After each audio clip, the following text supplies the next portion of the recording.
Hello to everyone and welcome to Classes by Vichata.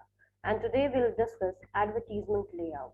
We have already discussed what is an copy or advertisement copy or how advertisement message is being written, what are the different formats, what are the different ways someone can write a message in order to attract their customers. Now we'll talk about what is an advertisement layout, like what is a structure and any advertisement follows. So when we talk about advertisement layout, what is advertisement layout? Layout, as any other thing, layout in advertisement is a plan, arrangement, overall structure, blueprint of the advertising copy. Blueprint of advertising copy, जैसे आप घर बनाते हैं तो घर का कोई नक्शा तो बनाते हैं, घर बनाने से पहले घर का नक्शा बनाना पड़ता है। ऐसे तो नहीं कि रैंडमली बस कहीं से भी हमने घर बनाना स्टार्ट कर दिया। तो वैसे ही वो जो आप नक्शा बनाते हैं उसको हम ब्लूप्रिंट कहते हैं। तो वैसे ही एडवर्टीजमेंट में भी एडवर्टीजमेंट का एक लेआउट होता है, एक प्लान होता है, एक अरेंजमेंट होता है, एक ओवरऑल स्ट्रक्चर होता है, जिससे कि हम एडवर्टीजमेंट कॉपी को डेवलप करते हैं। हमने देखा है एडवर्टीजमेंट कॉपी बहुत तरह की होती है और बहुत डिफरेंट डिफरेंट मैसेजेस के लिए यूज की जाती है, बहुत डिफरेंट ऑब्जेक्टिव्स को फुलफिल करने के लिए यूज की जाती है। लेकिन ये एडवर्टीजमेंट कॉपी हम बनाते कैसे हैं, how it is being planned, ये इसके लिए हमें ये जानना जरूरी है कि वो ये काम कैसे किया जाता है। तो उसमें जो सबसे मेजर रोल प्ले करता है वो होता है एडवर्टीजमेंट लेआउट। एडवर्टीजमेंट लेआउट एक ऐसी चीज है जो कि अरेंज करता है headline, sub headline, slogan, illustrations, identification mark मतलब कि लोगो वगैरह जो भी हम ऐड पे यूज करते हैं, and text body, most importantly the message, the text of the entire advertisement. अब ये चाहे आप बोल के बता रहे हो, आप प्रिंट कर रहे हो, आप किसी भी फॉर्मेट में आ रहे हो, लेकिन हमेशा एडवर्टीजमेंट का एक लेआउट होगा। तो ये जो लेआउट होता है उसके हिसाब से ही आपकी एडवर्टीजमेंट कॉपी फाइनली बन करके रेडी होती है। तो एडवर्टीजमेंट कॉपी के जो एलिमेंट्स होते हैं वो हम लोगों ने पहले डिस्कस कर लिया है कि हेडलाइन होता है, सब हेडलाइन होता है, इलस्ट्रेशंस यूज करते हैं, स्लोगन्स यूज करते हैं, बॉडी टेक्स्ट यूज करते हैं, कैप्शंस यूज करते हैं, टेक्स्ट बॉडी रहता है, फिर आइडेंटिफिकेशन मार्क, लोगो, पंच लाइन, ये सारी चीजें हम एडवर्टीजमेंट कॉपी में यूज करते हैं। तो वो हम लोगों ने पहले डिस्कस कर रखा है, आप वीडियो चेक कर सकते हैं। तो उस पर बहुत ज्यादा डिस्कशन नहीं करूंगी। आज जो चीजें डिस्कस करूंगी वो होता है कि एडवर्टीजमेंट लेआउट का प्रिंसिपल्स क्या होते हैं, कैसे एक बेहतरीन लेआउट बन सकता है और क्या फंक्शन एक लेआउट पूरा करता है। तो according to Sundays and Freiburg, advertisement layout is defined as the plan of advertisement detailing the arrangement of various parts and relative spatial importance of each is referred to as layout. जब आप कोई advertisement बना रहे हैं तो उसकी जो planning आप करते हैं, उसकी जो डिटेल्ड अरेंजमेंट करते हैं कि किसके बाद क्या फॉल करेगा, क्या चीज किसके बाद आने वाली है। अगर आप एक नॉर्मल टीवी सी सोचे, एक टीवी कमर्शियल के बारे में सोचते हैं, तो टीवी कमर्शियल में क्या चीज पहले आएगी। अगर आप मान लीजिए किसी डिटर्जेंट का एडवर्टीजमेंट अगर आप देख रहे हैं, तो ये नहीं कि पहले कपड़े धुल जाएंगे और उसके बाद फिर हम गंदे कपड़े दिखाएंगे, वैसा तो नहीं हो सकता। तो पहले हमें गंदे कपड़े दिखाने हैं, फिर वो धुलने के बाद कैसे हुए वो दिखाना है। तो ये जो डिटेलिंग हम करते हैं, इसका जो अरेंजमेंट करते हैं, ये लेआउट का हिस्सा है। लेआउट हम इसी को कहते हैं कि आप जो भी थॉट प्रोसेस है उसको आप डिजाइन में कैसे कन्वर्ट करते हैं और ये डिजाइन एडवर्टीजमेंट कॉपी का फॉर्म कैसे लेती है। So, the detailing of arrangement of various parts and relative spatial importance of each is referred to as layout. Spatial importance मतलब जो उसका जो प्लेस होता है, स्पेस स्पेसिफिकेशन करना होता है। मेनली हम लोग हायरार्की ऑफ विजन कहते हैं, हायरार्की ऑफ विजुअल अपीयरेंस कहते हैं, कि जैसे अगर आप कोई एड देखते हैं तो उसमें जो जो चीजें सबसे बड़ी लिखी हुई होती है, बड़े उसका फॉन्ट साइज जिसका सबसे बड़ा होगा, हमारी नजरें हमेशा सबसे पहले वहां जाएंगी, उसके बाद जो उससे छोटा है, उसके बाद जो सबसे छोटा है। और इसी वजह से हम जनरली टर्म एंड कंडीशन पढ़ना भूल जाते हैं, क्योंकि अगर आप देखेंगे प्रिंट एडवर्टीजमेंट में खासकर, इवन टीवी सीज में छोटा सा एक लिखा हुआ रहेगा टर्म एंड कंडीशन, जो कि हम इग्नोर कर देते हैं क्योंकि वो बहुत ही छोटा लिखा होता है। तो हमारा जो भी एडवर्टीजमेंट जो भी हम देख रहे हैं, तो जो भी एड कॉपी देख रहे होते हैं, वो हमारे आईज को एक गाइड करता है कि हमें कैसे कैसे क्या चीजें देखनी है, even in a print ad. बाकी कमर्शियल्स, जब आप टीवी कमर्शियल्स बना रहे होते हैं, एक ऑडियो विजुअल ऐड बना रहे होते हैं तो वहां पे तो आप चीजों को स्टेप बाय स्टेप दिखाते ही हैं, फ्रेम बाय फ्रेम होता है। लेकिन अगर जब आप प्रिंट में भी कर रहे हैं तो प्रिंट में भी आपकी arrangement of things, the distance, the space between words, the space between the headline, the sub headline, ये लिखा हुआ नहीं होना चाहिए बगल में कि भैया ये देखो ये हेडलाइन है, ये सब हेडलाइन है, वैसा नहीं होना चाहिए। The advertisement itself should speak कि वो हेडलाइन उसमें कहाँ है, सब हेडलाइन का है, स्लोगन कौन सा है, लोगो कंपनी का कौन सा है, and what you are trying to tell. So this is all about layout. Layout क्या होता है? तो जब भी आप लेआउट बना रहे होते हैं तो वहां पे एक डिजाइनिंग प्रिंसिपल हम फॉलो करते हैं, मतलब क्या तरीका, क्या स्टेप्स होंगे उसके। तो सबसे पहले जब एक आर्टिस्ट के पास कोई आइडिया आता है, कोई एक कॉपीराइटर है उसके पास, अगर हम उससे अपने विचार डिस्कस करते हैं कि भैया मुझे ये चीजें चाहिए, ये मेरा एडवर्टीजमेंट होना चाहिए, तो वहां से ही वो लेआउट बनाना स्टार्ट करता है। और जब वो लेआउट बनाएगा तो सबसे पहले क्या चीज करेगा, सबसे पहले थंबनेल स्केचेस बनते हैं। थंबनेल स्केचेस में हम एक पेपर पे ड्रॉ करते हैं कि ये सारी चीजें रहेंगी, और एक रफ आइडिया जिसमें कि बहुत ज्यादा डिटेलिंग के ऊपर काम नहीं हुआ होगा, बहुत डिटेल में नहीं कि क्या चीज कहाँ रखी होगी, वैसा कुछ नहीं होता। एक थंबनेल आइडिया, एक थॉट आप डेवलप करते हैं और उस थॉट को पेपर पे स्क्रिबल कर लेते हैं, पेपर पे स्केच कर लेते हैं कि ये ऐसे ऐसा होना चाहिए। या फिर आप अगर आप कोई टीवी कमर्शियल कर रहे हैं तो वहां पे एक पहले से एक स्क्रिप्ट आप रेडी करते हैं, वो स्क्रिप्ट के बाद फिर उसमें भी चेंजेस होंगे। तो लेकिन एक रफ आइडिया जो आप डेवलप करते हैं उसको हम थंबनेल स्केच कहते हैं। उसके बाद आता है एक रफ लेआउट। अब आप चीजों को जो आपने सोचा है, मान लीजिए आपके दिमाग में बहुत सारे आइडियाज होते हैं और कहते हैं ना लिखने के बाद क्लैरिटी आती है, दिमाग में बहुत सारे ख्याल हो सकते हैं आपके, लेकिन जब आप इन चीजों को पेपर पे उकेरते हैं, पेपर पे लिखना स्टार्ट करते हैं, तो वहां पे बहुत सारी ऐसी चीजें होंगी जो आप खुद ही अपनी बातों में कह देंगे कि नहीं ये नहीं होना चाहिए, इसकी जगह पे ये होना चाहिए। तो जब आप एक रफ लेआउट, अपना एक जो पूरा थॉट प्रोसेस है उसको डिटेल्स के साथ एक रफ प्रिपेयर करते हैं कि ये एक्चुअली में ये एक्चुअल एड साइज होगा, हेडलाइन ये होगा, सब हेड ये होगा, ये हमने इसमें इस तरह का इलस्ट्रेशन यूज करना है, ये फोटोग्राफ यूज करेंगे, बॉडी कॉपी ऐसी होगी, मैसेज ऐसा होगा, ये इसको हम रफ लेआउट कहते हैं। और ये इतना रेडी होता है कि आपका जो क्लाइंट है जिसके लिए आप ये एडवर्टीजमेंट बना रहे हैं, या फिर आपके जो बॉस हैं, अगर मान लीजिए इन हाउस एडवर्टीजमेंट एजेंसी है, तो at least you can present your idea, इतना रफ ये बना हुआ होता है। तो रफ लेआउट में मेनली आपने अब जितनी भी चीजें दिमाग में थी अब आप उसको उसमें बना दिए, तो that is a rough layout. अब क्योंकि आपने क्लाइंट को दिखा दिया है तो क्लाइंट को कभी भी कोई भी चीज एक बार में पसंद नहीं आती, तो वो फिर उसके हिसाब से वो अपने इनपुट्स देंगे। ठीक है, उस इनपुट के बाद एक कॉम्प्रिहेंसिव लेआउट आप प्रिपेयर करेंगे। एक कॉम्प्रिहेंसिव लेआउट करने का मतलब क्या है कि उसमें बहुत इलेबोरेट तरीके से आप सब कुछ लिखते हैं, कलर फोटोज यूज करते हैं, उसमें जो भी आप इलस्ट्रेशन यूज कर रहे हैं, जितने भी विजुअल्स यूज कर रहे हैं, वो सब फाइनल हो गया। अब मतलब मुझे अगर इस पूरे एड में मुझे अगर शाहरुख खान को यूज करना है तो शाहरुख खान उसमें एक्चुअली में पिक्चर में मुझे दिखने चाहिए, मैंने शूट नहीं किया अभी, लेकिन मैंने जो विजुअल बना लिया है अब मुझे वो चीज है। अब इसमें आप चाहें तो किसी भी तरह के ग्राफिक एनिमेशन का हेल्प ले सकते हैं, किसी भी तरह का फोटोशॉप यूज कर सकते हैं, आप इलस्ट्रेटर यूज कर सकते हैं, आप एफिनिटी यूज कर सकते हैं, फिल्मोरा यूज कर सकते हैं, बहुत सारे सॉफ्टवेयर हैं जो कि आपको ये ऐड बनाने में हेल्प करते हैं।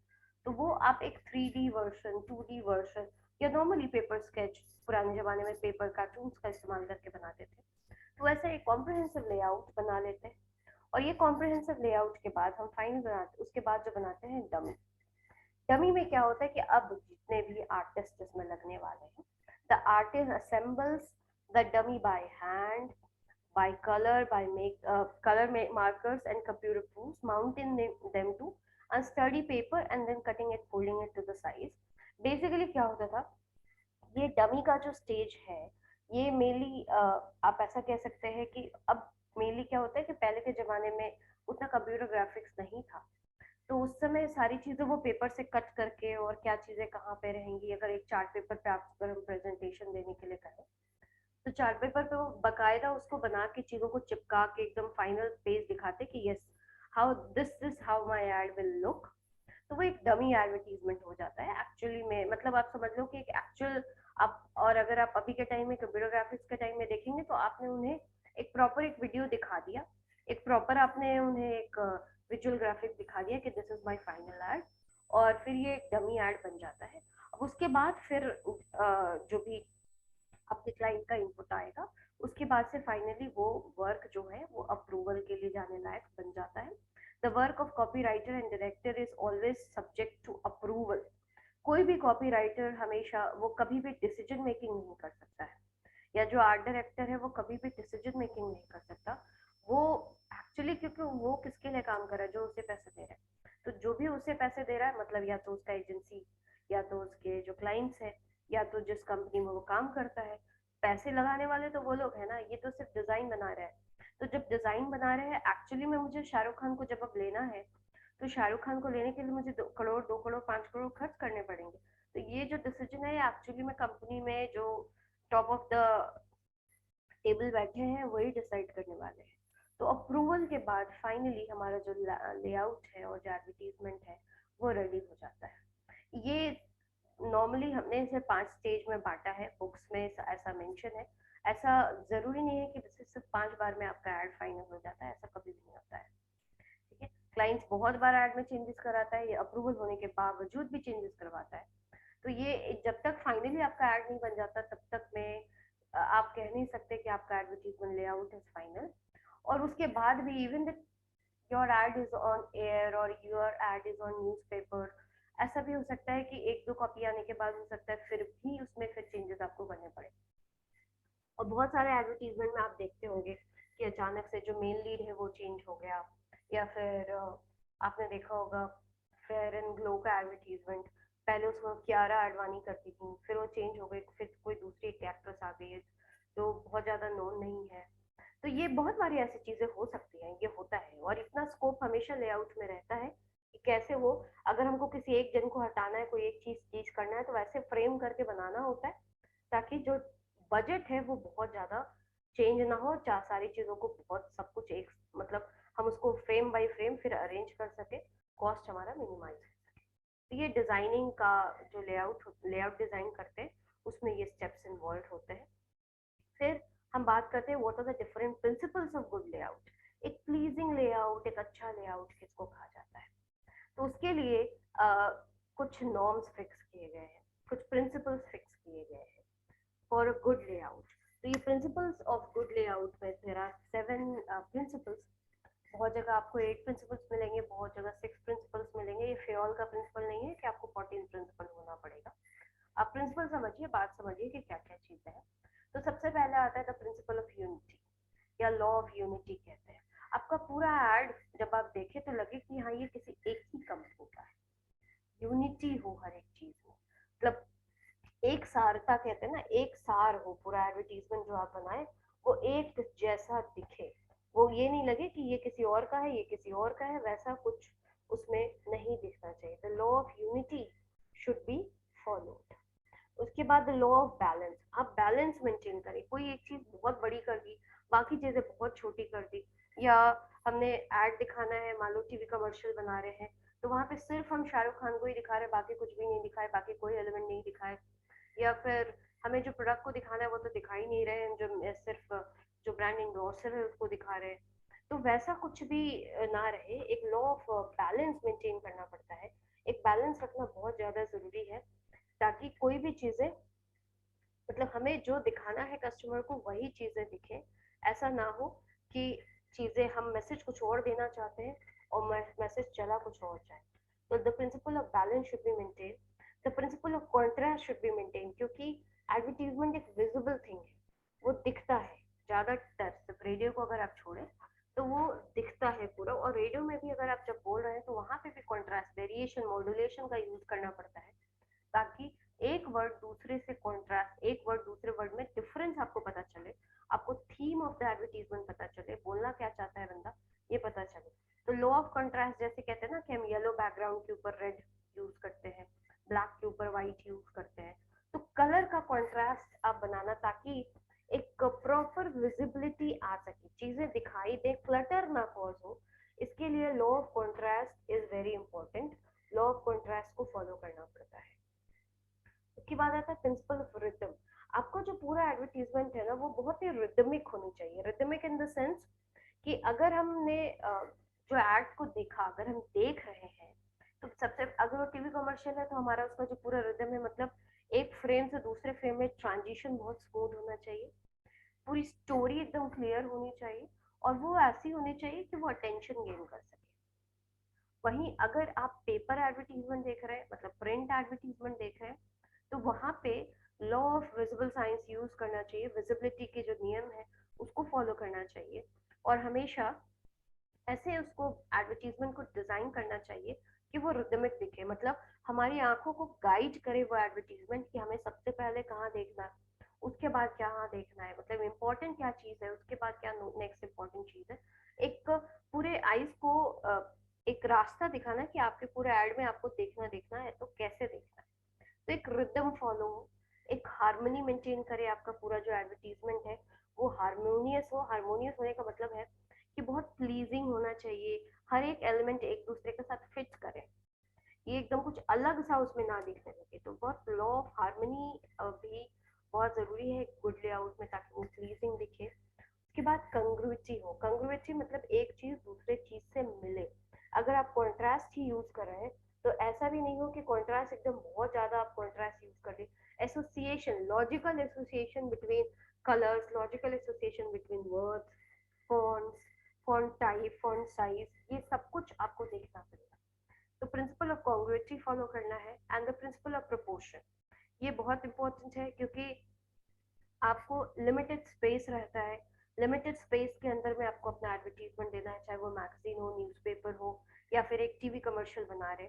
तो वहां पे आप लॉ ऑफ प्रोपोर्शन आपको मेंटेन करना है, ताकि आप अपने मैसेज को हाईलाइट कर सके, आप क्या कहना चाहते हैं, आप अपनी पूरी स्टोरी लाइन को एकदम हर चीज को जितनी इंपॉर्टेंस मिलनी चाहिए वो मिले। तो these are the principles of good layout, जिसकी वजह से अगर आप इनका ध्यान रखेंगे तो आपका एडवर्टीजमेंट का जो फ्लो होगा वो बहुत ही अच्छा होगा, बहुत ही प्लीजिंग होगा। तो next come, what are the functions of an advertisement layout. जब भी आप एडवर्टीजमेंट बना रहे होते हैं, आप तो उसका लेआउट डिजाइन कर रहे होते हैं, तो वो लेआउट किसी ना किसी मकसद, किसी ना किसी ऑब्जेक्टिव, किसी ना किसी फंक्शन को फुलफिल करने के लिए बनाया हुआ गया होता है। तो what are the functions of advertisement layout? The first function is it should assemble all the different parts, like आपकी headline, sub headline, slogan, body text, ये सारी चीजें बिखरी भी ना दिखे, वो अरेंज करके एक प्रॉपर मैनर में पूरे एक साथ तक, कहता है लॉ ऑफ यूनिटी लाने के लिए यहाँ पे एडवर्टीजमेंट, आपका एडवर्टीजमेंट लेआउट का मेन फंक्शन है कि it should assemble each and everything whatever you want to communicate with your customers, you communicate with your prospect customers. तो assembling of different parts, उसके बाद there should be opportunity of modification. आपका layout हमेशा ऐसा होना चाहिए कि अगर उसमें चेंजेस चाहिए तो वो चेंजेस बहुत जल्दी और तुरंत हो सके, मतलब हर एक फ्रेम को आपको एकदम डिफरेंशिएट करना है। इसीलिए डमी वाला जो पोजीशन आपको बताया कि डमी हम क्रिएट करते हैं, तो डमी, अगर आप ग्राफिक्स का जरा भी सेंस हो, अगर आपने ग्राफिक डिजाइनिंग की होगी, तो हर एक एलिमेंट को हम अलग अलग ग्रुप में डिवाइड कर सकते हैं, अनग्रुप कर सकते हैं, और हर एक एलिमेंट में चेंज कर सकते हैं without disturbing the entire picture. और उसी तरह से अगर आप हाथ से सब कुछ बना रहे हैं तो हर एक एलिमेंट को आपको अलग अलग करना है, ठीक है।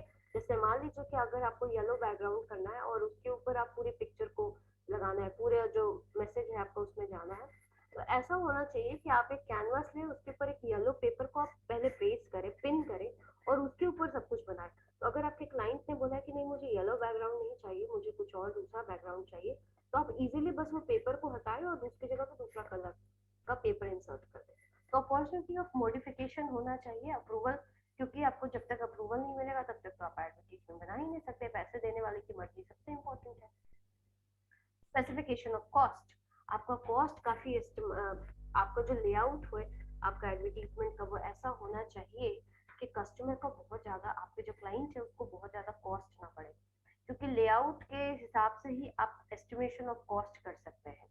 जैसे कि आप कौन सी इंग्रेवर्स यूज कर रहे हैं, कौन सा क्राफ्ट की जरूरत पड़ेगी, टाइपोग्राफी कैसी होगी, अगर आप कोई फॉन्ट है जो आपके पास नहीं है, आपको किसी से बाई करना पड़ेगा। आप अगर मान लीजिए ग्राफिक डिजाइन करते हैं तो बहुत बार ऐसे एलिमेंट्स होते हैं जैसे कि जो लाइब्रेरी से हमें बाय करना पड़ता है, जैसे आपने नाम सुना होगा शटर शॉक, उससे खरीदना पड़ता है, कभी फ्लिकर से खरीदना पड़ता है। तो बहुत सारे एलिमेंट्स होते हैं जो ग्राफिक डिजाइन तुरंत नहीं बना सकता। तो उसमें क्या होता है, बहुत सारे डिजाइन का बहुत सारे सिंबल क्लिप आर्ट्स होते हैं जिसको कि किसी ने पेटेंट करा रखा होता है, किसी की कॉपीराइट होती है। तो वैसी चीजों को अवॉइड करके कम से कम खर्चे में हम अपना लेआउट कैसे डिजाइन कर सके, ये भी एक लेआउट का क्यों बहुत इंपॉर्टेंट पोर्शन है। तो जब भी आप एडवर्टीजमेंट लेआउट बना रहे होते हैं तो आपको ये स्पेसिफिकेशन एकदम क्लियर होना चाहिए कि कहाँ पे कितना कॉस्ट जा रहा है, और उसमें एडवर्टीजमेंट लेआउट आपको हेल्प करता है। यहाँ एडवर्टीजमेंट लेआउट क्या करता है कि कॉपी राइटर और आर्ट डायरेक्टर दोनों को एक साथ लाने का काम करता है, क्योंकि कॉपी राइटर मतलब मैसेज लिख रहा है, अपनी स्क्रिप्ट लिख रहा है, लेकिन आर्ट डायरेक्टर ही है जो इन सारे स्क्रिप्ट को विजुअल्स में कन्वर्ट करता है। ठीक है, तो every advertisement is the outcome of contribution of specialists. The service of creative person are required like visualizers, idea men, copywriter, art director, artists, photographers, typesetters, block markers and printers. ये सारे लोग मिल करके ही कोई एडवर्टीजमेंट बना सकते हैं। Add बनाना एक तरह का फिल्म मेकिंग प्रोसेस ही होता है। फिल्म बस इसमें क्या है कि फिल्म की साइज थोड़ी छोटी है, अदरवाइज ये पूरा फिल्म मेकिंग प्रोसेस है। इसमें हर एक कोई को मिलके ही काम करना पड़ता है, यहाँ कोई अलग नहीं रह सकता। And it guide to the copy specialist. It is a guide to the copy specialist. Layout serve as a reliable guide to the specialist such as typesetter, engraver, printer and other craftsmen. जिनको क्या add बनानी है उनके लिए एक layout जो होता है उनको एक सही आइडिया दे देता है कि उनको वो काम कैसे करना है। जैसे क्राफ्ट्समैन वगैरह हम यूज करते हैं, कोई ऐसा ऐड बनाना चाहिए जिसमें इंग्रेविंग करने की जरूरत है, या फिर हमको कुछ डिजाइन का स्ट्रक्चर ऐसा रेडी करना है जिसमें, अगर आपने ऐड देखा होगा